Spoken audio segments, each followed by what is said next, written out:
Γεια σου. Τι κάνεις, είσαι καλά? Σε ευχαριστώ που αφιέρωσες λίγο από τον χρόνο σου. Αυτό είναι το γραφείο μας για σήμερα. Μια υπέροχη μέρα. Και θέλω να μιλήσουμε για ένα πολύ σημαντικό ζήτημα που αφορά μεγάλο ποσοστό των νέων και αυτή την περίοδο είναι πάρα πολύ καυτό. Το σημερινό μας θέμα δεν είναι άλλο από το πρόγραμμα Σπίτι μου. Πάρα πολύ καθημερινά με ρωτάτε και σας ευχαριστώ πάρα πολύ για την εμπιστοσύνη που μου δείχνετε τι θα κάνουμε με το πρόγραμμα. Μήπως είναι μια φούσκα και αυτό, όπως τα υπόλοιπα Power Pass, Market Pass, Fuel Pass, καλά του νοικοκυριού, του νονού, να έχει πάρα πολλά, έχουν μεγάλη φαντασία εκεί στην κυβέρνηση. Νομίζω αυτό που μας χρειάζεται είναι ένα giveaway pass, ίσως για τα giveaway του Κοψιάλη και της Λαβίεν Ροζ και του Κοκλώνη. Θα έχει πολύ ενδιαφέρον, αν κάποιος το βλέπει, αναμένουμε. Πίσω στο θέμα μας όμως, για να δούμε, συμφέρει όντως και πώς θα προχωρήσω τις διαδικασίες. Πάμε να πούμε λίγα πραγματάκια, δεν θα σας κουράσω πάρα πολύ. Αρχικά, έχουμε να κάνουμε με μια στεγαστική πολιτική, η οποία την ακούσαμε πρώτη φορά στη ΔΕΘ το 2021, με συγχωρείτε. Μπαίνουμε πλέον στο Μάιο του 2023, δηλαδή μετά από 2,5 χρόνια πάνω κάτω, και πολύ ευνοϊκά ξεκίνησε λίγο πριν τις εκλογές. Αυτό έχει ενδιαφέρον.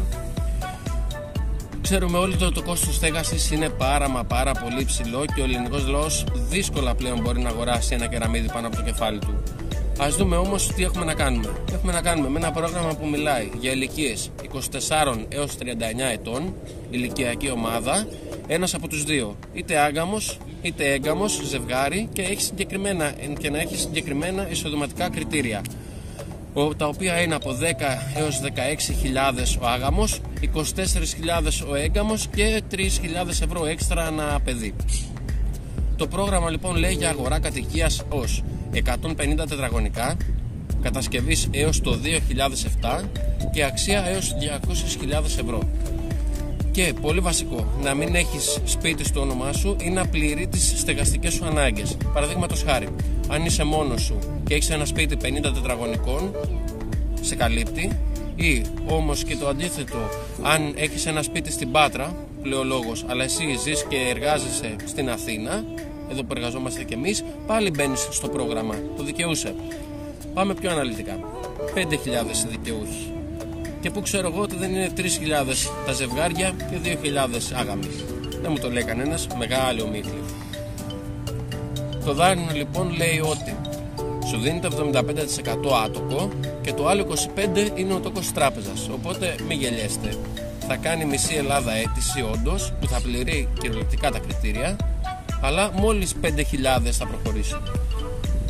Τρίτο θέμα είναι οι διαθεσιμότητες. Ας μιλήσουμε για την Αθήνα που δραστηριοποιούμαστε κιόλας.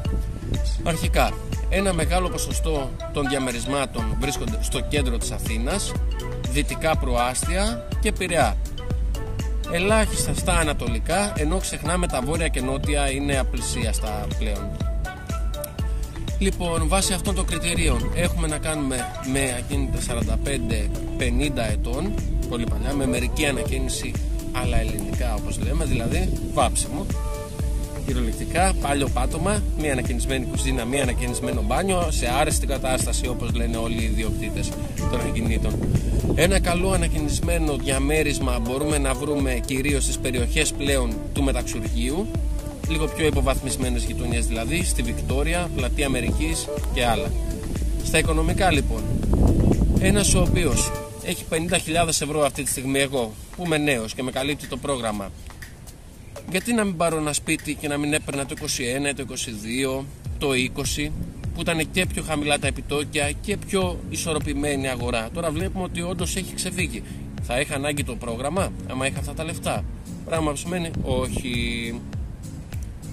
Αυτός που έχει τα χρήματα είναι κατά κύριο λόγο ένας που το έχει κάνει δωρεά, που πλέον είναι και δωρεάν πλέον, δεν χρεώνεται κάτι, μια δωρεάν παροχή ο γονιός του. Το πρόγραμμα λοιπόν λέει αγορά κατοικίας έως 200.000 ευρώ, χρηματοδότηση έως 150.000 ευρώ. Πάμε λοιπόν στο ενδεχόμενο που κάποιος θέλει να εξαντλήσει όλο το ποσό του δανείου οριακά, μέχρι εκεί. Βρίσκει λοιπόν ένα σπίτι στις 150.000 ευρώ, τόσο θέλει, έρχεται ο εκδημητής της τράπεζας. Φίλε μου, λυπάμαι, αλλά η τράπεζα στο κοστολογεί 130.000 ευρώ. Τι γίνεται τότε? Λοιπόν, εσύ θα πληρώσεις το ποσοστό που σου αναλογεί στο δάνειο, που είναι πάνω κάτω 10%, οπότε πάνω κάτω στις 10.000, 15.000, συν 20.000 τη διαφορά από τη ζητούμενη τιμή του ιδιοκτήτη. Πράγμα που σημαίνει πάνω κάτω 30.000 ευρώ. Το και τόσο να μην είναι, σου λέω και να είναι 20, είναι 20.000 ευρώ. Είναι πάρα πολύ μεγάλο ποσό, το οποίο εσύ δεν τα έχεις υπολογίσει και καλό θα ήταν σιγά σιγά να το βάλεις. Και πάμε και σε ένα πολύ δυνατό σημείο τώρα, που εδώ θα ξεκινήσουν οι μάχες σαν τον Τζακ Νόρις, που δεξί κροσέ, θα γίνει χαμός. Ρίχνει η τράπεζα λοιπόν τη βόμβα, αφού όλα έχουν πάει δανεικά μέχρι στιγμής. Έλεγχος ικανότητας αποπληρωμής, που σημαίνει σου κόβει απευθείας τα φτερά, γιατί θα σου ζητήσει εκαθαριστικά των 3 τελευταίων ετών. Είμαι 28 χρονών, μπορεί και να μην έχω 3 τελευταίων ετών, το οποίο βέβαια να είναι και ικανοποιητικό για την τράπεζα, έτσι, να έχει και ένα ποσό δυνατό. Μπορεί να έκανα φορολογική δηλώση φέτος και να μην είχα τα 2 προηγούμενα έτη. Τι γίνεται εκεί πέρα? Εκεί λοιπόν ξεκινάνε και κόβει ψαλίδια, και στην ουσία καταλήγουμε ότι αυτό το πρόγραμμα είναι για στρατιωτικούς, για δημοσίους υπαλλήλους και καλοπληρωμένους ιδιωτικούς υπαλλήλους, που είναι ελάχιστοι. Να μην λέμε οπότε είναι για όλους.